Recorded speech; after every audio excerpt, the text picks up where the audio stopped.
Let's start with the border crisis, shall we? For months, Congress has been unable to take concrete steps to find a real solution. But yesterday, House Republicans stood up, joined hands, and said, "F it, let's pull a cheap stunt instead." For the first time in almost 150 years, a cabinet secretary has been impeached. House lawmakers impeached Homeland Security Secretary Alejandro Mayorkas yesterday by an extremely thin margin of 214 to 213. They think Secretary Mayorkas is not doing a good job, but they don't really have a case that he has committed what we are supposed to be looking for, which is high crimes and misdemeanors. Well, it sends a message that we're not just going to sit by while the Secretary of Homeland Security fails to do his job at keeping our homeland safe. Really? House Republicans? Really? That's grounds for impeachment now? Doing a bad job?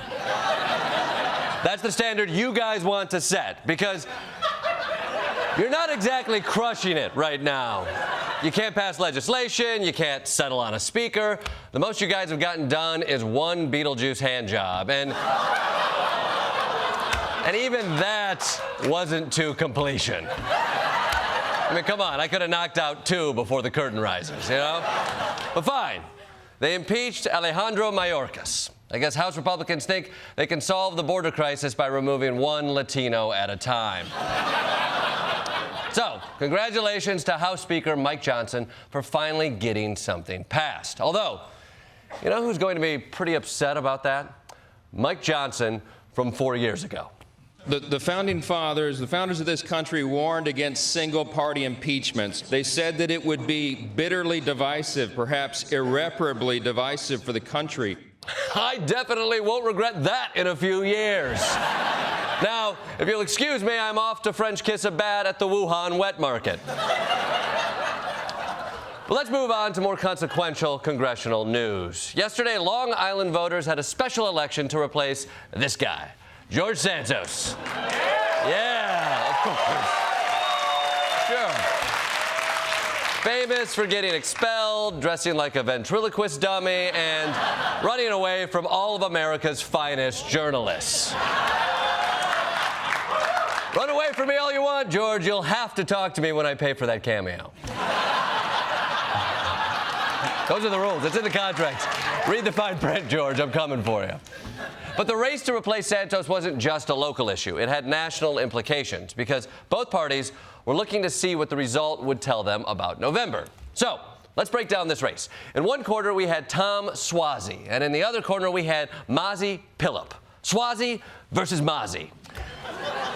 Even Dr. Seuss was like, you know, that's a little much. Now, looking at their pictures, you can probably guess which candidate is in which party. But you'd be wrong. And you need to do better. The white guy is Democrat Tom Suozzi. Funny story, he actually held the seat before George Santos, but then he left to run for governor. And Tom, how did that go? I ran for governor and I got my ass kicked. Fair enough. Thanks for your honesty. That's the Democrats' champion, Tom Suozzi. I'm the guy who got my ass kicked. This man failed and got another chance. This is what sociologists refer to as a reverse female movie director.